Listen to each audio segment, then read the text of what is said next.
क्यों इतनी बड़ी संख्या में 5 लाख की आबादी वाले राज्य में इतनी बड़ी संख्या में लोग आत्महत्या कर रहे हैं?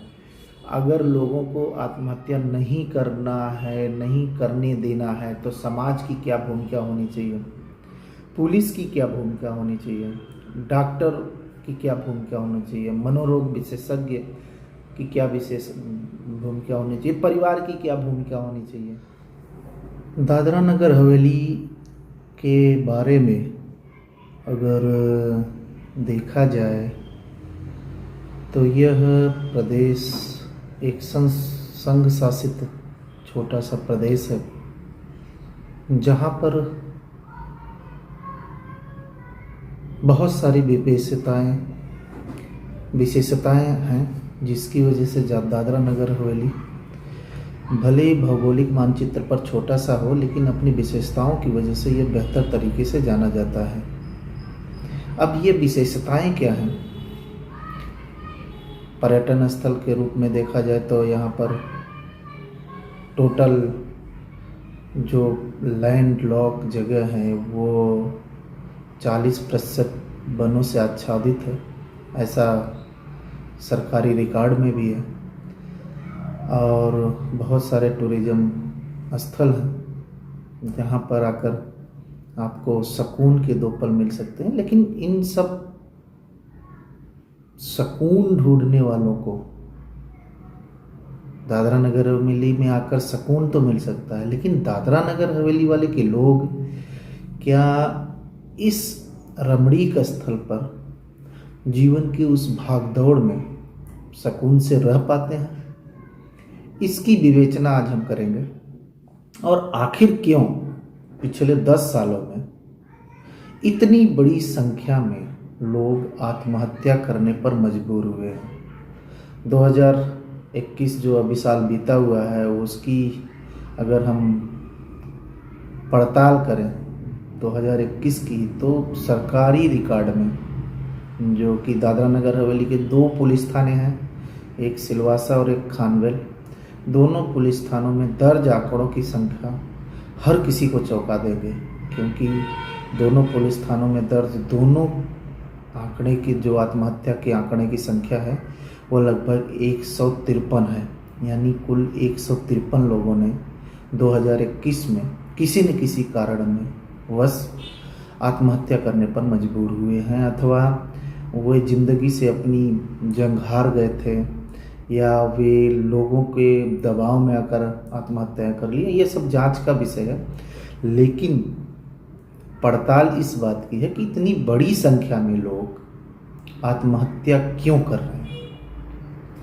दूसरे राज्यों से तुलना की जाए तो यहाँ पर कुल आधिकारिक जो पॉपुलेशन, डिक्लेयर्ड पॉपुलेशन 2011 का जनसंख्या है जनगणना के हिसाब से, वो सिर्फ 5 लाख है। फ्लोटिंग पॉपुलेशन पकड़ा जाए तो वो 6 लाख तक होता है।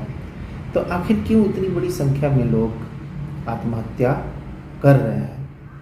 और जाहिर सी बात है, जब इतना बहुमूल्य प्राकृतिक धन संपदा है, लोगों के पास रोजगार के अवसर हैं, 3000 से अधिक औद्योगिक इकाइयाँ हैं और लोगों को रोजगार पाने में कोई कठिनाइयाँ नहीं है। रही बात लोगों के रहन सहन की, तो दूसरों राज्यों के जो आदिवासी समाज के लोग हैं अथवा जो दूसरे लोग हैं, पर कैपिटा इनकम में भी दादरा नगर हवेली दूसरे राज्यों से बहुत अधिक है। और रहन सहन, लिविंग स्टैंडर्ड जिसको बोला जाता है, वो भी बहुत बेहतरीन है। दादरा नगर हवेली में सिर्फ आधिकारिक तौर पर 14,000 से अधिक लोग गरीबी रेखा के नीचे रहते हैं, जो कि बहुत कम संख्या है गरीबी रेखा के नीचे वालों की टोटल पॉपुलेशन के हिसाब से देखा जाए। अब इन सब के बीच 10 सालों में 1025 लोग आत्महत्या करते हैं। वो सबसे बड़ा विस्फोटक सवाल है कि इतनी बड़ी संख्या में लोग आत्महत्या क्यों कर रहे हैं। इसी पर हम पड़ताल करेंगे और जानना चाहेंगे। हम विशेषज्ञों की भी राय लेंगे, हम पुलिस अधिकारियों से भी जानना चाहेंगे कि आखिर वे कौन से कारण हैं जिसके लिए लोग आत्महत्या करने पर मजबूर हो रहे हैं। इसी संबंध में हमारी एक विस्तृत रिपोर्ट तैयार की गई है, जिसमें मनोचिकित्सक और मानसिक रोग विशेषज्ञ डॉक्टर पर्वत राज ने भी अपनी विशेष टिप्पणी दी है। उनका कहना है कि किसी भी क्षेत्र में, खासकर आदिवासी समाज के लोगों में, आत्महत्या करने के पीछे सिर्फ एक कारण नहीं होते हैं, उसके मुख्यतः 5 बिंदु होते हैं, जिसमें सबसे पहले उसका सामाजिक व्यवस्था आता है, उसकी सांस्कृतिक व्यवस्था आती है, आर्थिक व्यवस्थाएं होती हैं, और कुल मिलाकर 5 व्यवस्थाएं होती हैं, जिसमें मानसिक, सामाजिक, आर्थिक और सांस्कृतिक, जिसकी वजह से, और जो सबसे बड़ी मुख्य वजह है वो जैविक है। डॉक्टर पर्वत राज का कहना है कि जैविक यानी बायोजीन जो है वो ऐसी हरकतों के लिए प्रेरित करता है जिसकी वजह से यह टेंडेंसी पीढ़ी दर पीढ़ी पहुंचती रहती है और लोग आत्महत्या, छोटी छोटी बातों पर आत्महत्या करने के लिए मजबूर होते हैं, और इसी वजह से वो आत्महत्या करने के लिए तैयार हो जाते हैं। अगर आंकड़ों पर नज़र दौड़ाई जाए तो वर्ष 2011 में 80 लोगों ने आत्महत्या की, वर्ष 2012 में 67 लोगों ने आत्महत्याएं की, वर्ष 2013 में 84 लोगों ने आत्महत्याएं की, वर्ष 2010 में 14 में 110 लोगों ने आत्महत्याएं की, वर्ष 2015 में 81 लोगों ने आत्महत्याएं की, वर्ष 2016 में 95 लोगों ने आत्महत्याएं की, वर्ष 2017 में 106 लोगों ने आत्महत्या की, वर्ष 2017 में 18 में 109 लोगों ने आत्महत्याएं की है, वर्ष 2019 में 118 लोगों ने आत्महत्याएं की है, वर्ष 2020 में 128 लोगों ने आत्महत्या की, और वर्ष 2021 जो सबसे ज़्यादा आत्महत्याएं हुई हैं वो 153 लोगों ने आत्महत्याएं की है, जो अभी तक का रिकॉर्ड है। आखिर इतनी बड़ी संख्या में जहाँ तेजी से विकास हो रहा हो, बुनियादी सुविधाएं, बुनियादी इंफ्रास्ट्रक्चर तैयार हो रहे हों, लोगों को 50 पैसे में जहाँ बिजली उपलब्ध हो, जहाँ पर लोगों को फ्री में राशन उपलब्ध कराया जाता हो, उसके बावजूद इतनी बड़ी संख्या में आत्महत्याएं होना आर्थिक कारण नहीं हो सकते हैं। डॉक्टर मनोरोग विशेषज्ञ डॉक्टर पर्वतराज का कहना है कि इसीलिए उन्होंने जिन तरह से अध्ययन किया है वो पूरी दुनिया में आदिवासियों के लिए, आदिवासी, खासकर आदिवासी समाज के, और ये जो आत्महत्याएं हुई हैं ये सिर्फ आदिवासी समाज तक ही सीमित नहीं रही है, वो समाज के अन्य क्षेत्रों से भी आई है। इसमें हालांकि एक बहुत बड़ी संख्या आदिवासी समाज की रही है, और आत्महत्या करने के तरीके का अगर विश्लेषण किया जाए तो देखा जाता है कि आत्महत्या करने के पीछे और आत्महत्या करने के तरीके 80% सिर्फ हैंगिंग के केसेस हैं, लोग फांसी लगाकर आत्महत्या कर रहे हैं। कुछ एक मामलों में आत्महत्या के लिए लोग सुसाइड नोट लिखते हैं, नहीं तो सभी आत्महत्या किन वजहों से कर रहे हैं वो अपने साथ ही लेकर चले जाते हैं। इसके अलावा जो 20% आत्महत्याएं हैं वो पानी में डूबकर या पानी में कूदकर, छलांग लगाकर, अथवा नदियों में या तालाबों में या फिर कुओं में या फिर हाई राइज बिल्डिंगों पर से भी लोगों ने कूदकर आत्महत्या की है, ऐसे भी रिकॉर्ड दर्ज किए गए हैं। अब इन सब के पीछे क्या वजह है, क्यों इतनी बड़ी संख्या में 5 लाख की आबादी वाले राज्य में इतनी बड़ी संख्या में लोग आत्महत्या कर रहे हैं? अगर लोगों को आत्महत्या नहीं करना है, नहीं करने देना है, तो समाज की क्या भूमिका होनी चाहिए? पुलिस की क्या भूमिका होनी चाहिए? डॉक्टर की क्या भूमिका होनी चाहिए? मनोरोग विशेषज्ञ की क्या विशेष भूमिका होनी चाहिए? परिवार की क्या भूमिका होनी चाहिए? ये सभी इस बात पे निर्भर करते हैं कि आत्महत्या करने वाला व्यक्ति अपनी बातों को लोगों के बीच कितना शेयर करता है अथवा साझा करता है। जब तक लोग अपनी बातों को साझा नहीं करते हैं, लोग समझ नहीं पाएंगे कि आपके अंदर क्या चल रहा है। डॉक्टर का भी कहना है कि लोग अपनी भावनाओं को प्रकट करने में पूरी तरह से असमर्थ हैं और उनमें ऐसी जीन है जिसकी वजह से वो उन्हें परेशान करने वाले व्यक्ति से लड़ने की बजाय वो अपने आप से लड़ते रहते हैं। अब अपने आप से लड़ने वाला व्यक्ति अपने आप से हार भी जाता है और जो आत्महत्या की सबसे बड़ी वजह बनती है।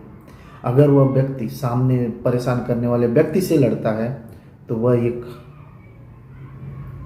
वह अपनी बातें समाज तक लाएगा, वो अपनी बातें पुलिस तक ले जाएगा, वो अपनी बातें डॉक्टर तक ले जाएगा, वो अपनी बातें चुने हुए जनप्रतिनिधियों तक ले जाएगा और समाज के हर प्लेटफॉर्म पर अपनी बातें रखेगा। लेकिन जब व्यक्ति अपने आप से ही लड़ रहा है तो वो अपनी बातें किसी तक नहीं ले जाएगा और वो अपने आप से लड़के आत्महत्या के दरवाजे तक पहुंच जाता है और आत्महत्या को गले लगा लेता है। डॉक्टर का यही कहना है कि समाज के हर तबके को इसके बारे में जागरूक होना होगा और सरकार की एजेंसियों को इस बारे में अपनी एक उपयोगिता और भागीदारी सुनिश्चित करनी होगी कि लोग आत्महत्या न करें। जन जागरूकता सामाजिक सेवा संगठनों को आगे आना होगा जिसकी वजह से आत्महत्या पर एक जन समूह के माध्यम से और बड़े पैमाने पर जागरूकता फैलाई जाए, परेशान करने वालों की निशानदेही की जाए और आत्महत्या करने के कारणों के पीछे की जांच की जाए, जिससे कि एक व्यक्ति अगर आत्महत्या कर लेता है वो अपनी बातें समाज तक नहीं रख पाता है। अगर उसके कारणों की जांच की जाए तो सामने वाले व्यक्ति को दोबारा किसी को परेशान करने के लिए अथवा उसे टॉर्चर करने के बारे में 10 बार सोचना होगा। और पुलिस को भी अपने आत्महत्या जैसे मामलों में जांच के दायरों को बढ़ाना होगा और जांच के दायरे तभी बढ़ेंगे जब इस बारे में पुलिस गंभीर होगी और गंभीर अब होना पड़ेगा क्योंकि एक साल में 1025 लोगों की आत्महत्याएं 10 साल में, पिछले 10 साल में, और एक साल में 153 लोगों की आत्महत्याएं कहीं न कहीं ये इशारा करती है कि कुछ तो गड़बड़ है, चाहे वो सामाजिक व्यवस्था में हो या हमारे सिस्टम में हो या कहीं न कहीं कुछ न कुछ गड़बड़ है जिसकी वजह से इतनी बड़ी संख्या में लोग आत्महत्या करने पर मजबूर हो रहे हैं। और दादरा नगर हवेली जो कभी पर्यटन के लिए या इंडस्ट्री के लिए जाना जाता था, पिछले 10 सालों में आत्महत्या के लिए जाना जा रहा है। यह हम सब के लिए बहुत बड़े दुख और चुनौतीपूर्ण वर्ष के रूप में रहा है। आगे ऐसी घटनाएं न हो इसके लिए अभी से मापदंड तय करने होंगे और लोगों को आगे आना होगा कि आत्महत्या जैसी सामाजिक बुराई जड़ से खत्म हो। जय हिंद। मैं आपको बताता हूँ कि जैसे bio, psycho, social, cultural, economic. Bio यानी जैविक कारण एक, दूसरा साइकोलॉजिकल मानसिक कारण, तीसरा सामाजिक कारण, चौथा इकोनॉमिक यानी आर्थिक कारण, और एक सांस्कृतिक कारण, हमारा जो कल्चर है वो भी उसमें ये होता है। यानी समझो कि मैं आपको उदाहरण दूं एक, कि एक लेडी आत्महत्या कर रही है, ठीक है, और आत्महत्या का कारण ऐसा है कि उसका हस्बैंड ने उसको डांटा कि सब्जी अच्छी नहीं हुई और इसलिए उसने आत्महत्या कर ली। तो हमें ये दिखता है कि उसने हस्बैंड ने डांटा और इसने आत्महत्या की, जैसे आपका कहना है, परंतु इसके पीछे ये सब कारण रहते हैं। कैसे? एक तो बायोलॉजिकल कारण यानी जैविक कारण में उसकी फैमिली की जो टेंडेंसी है, फैमिली में ही किसी ने आत्महत्या की है, या फिर हम इसके बारे में विस्तार से बात करेंगे एक एक के बारे में। मैं जस्ट उदाहरण पहले दे रहा हूँ कि उसके जीन्स में ही कुछ ऐसे होते हैं जिसको इम्पल्सिविटी बोलते हैं, यानी तुरंत एक्शन लेना, अपने भावनाओं को रेगुलेट न कर पाना, वो है। उस वजह से जैसे ही उसको टेंशन आया, उसने अपने टेंशन को, अपनी भावनाओं को रेगुलेट नहीं कर पाई और उसने आत्महत्या की। ये एक जैविक कारण हो गया, क्योंकि उसके माता पिता भी ऐसे रेगुलेट नहीं कर पाते थे इमोशंस को, इसलिए उसमें हम जिसको जीन्स वंशानुगत बोलते हैं, वैसे ही उसमें ट्रेड्स आ गए और उसने वो आत्महत्या की। दूसरा कारण जो मैंने बताया कि साइकोलॉजिकल, मानसिक, यानी उस लेडी को बार बार हस्बैंड बोल रहा है, वो दारू पी के मारता है, ये चलते आ रहा था, वो टेंशन था, वो टेंशन को वो सहन नहीं कर पाई, उसका हल नहीं मिला, और आज ये बहाना बन गया कि उसने सब्जी के ऊपर से डांटा और उसने आत्महत्या की। तो जो कोपिंग एबिलिटी बोलते हैं साइकोलॉजिकली, कि टेंशन को कोप अप नहीं कर पाना, टेंशन से न लड़ पाना, ये हो गया। दूसरा सामाजिक, यानी जो रिलेशनशिप है हस्बैंड और वाइफ के, वो दोनों भी प्रॉब्लम में थे, क्योंकि वो दारू पीता था, दारू पी के उसको मारता था, पीटता था, एब्यूजिव लैंग्वेज में बोलता था, और उसको कोई सोशल सपोर्ट नहीं था, ना माँ बाप से सपोर्ट था, ना बाकी समाज के आजू बाजू के लोगों से सपोर्ट था, उसको हेल्पलेस फील हो रहा था, इसलिए आत्महत्या की। फिर आते हैं हम इकोनॉमिक कारण पे। हस्बैंड दारू पी रहा था, इस वजह से जो पैसा कमाई होती थी, वो हस्बैंड उसके दारू पे जाता था, वो पैसे मांगता था, ये दिन भर काम करती थी, थकती थी, और ये हस्बैंड उसका पैसा लेके दारू पी जाता था। बच्चे हैं, बच्चे पढ़ रहे हैं, बच्चे डिमांड्स कर रहे हैं, नए युग के हिसाब से उनको मोबाइल चाहिए, घर में टीवी चाहिए देखने के लिए, तो ये आर्थिक सब उसको तान तनाव ये था। कल्चरल यानी दारू जो ऐसी चीज है कि कल्चर में है ना, तो दारू न पीना, किसी को वो फोर्स नहीं कर सकती हस्बैंड को दारू नहीं पीना चाहिए, क्योंकि हर जगह हर लोग वो दारू पीते हैं। और दूसरा कल्चरल, यानी जैसे आदिवासी समाज में आत्महत्या एक प्रकार आम चीज बन गई है कि फ्रस्ट्रेट हो गया, आत्महत्या किया, है ना।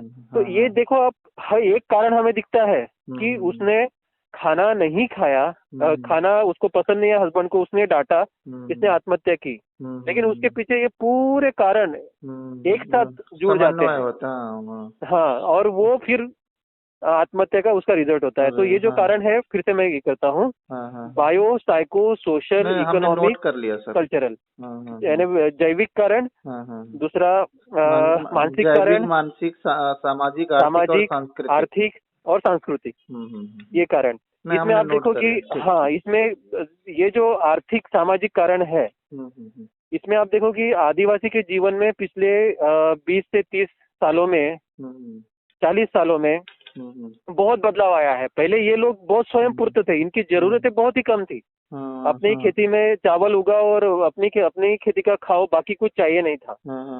परंतु इतने सारे ये हो गए, उथल पुथल हो गई हमारे दादरा नगर हवेली में, इंडस्ट्रियलाइजेशन हो गया, दिन बाहर के लोग आए, उनके रहन सहन तो सामाजिक आर्थिक परिस्थिति एकदम से बदल गई। उस बदले हुए परिस्थिति के साथ ये लोग नहीं बैठा पा रहे हैं, हाँ, उसके साथ आगे नहीं बढ़ पाए, है ना। तो उसके लिए हमेशा खुद को एक पिछड़ा हुआ मानते हैं। जैसे एक बच्चा है, वो देखेगा कि बाकी बच्चे हैं, कार में घूम रहे हैं, उधर बार में जाके ये कर रहे हैं, दारू पी रहे हैं, उनके पास मोबाइल है।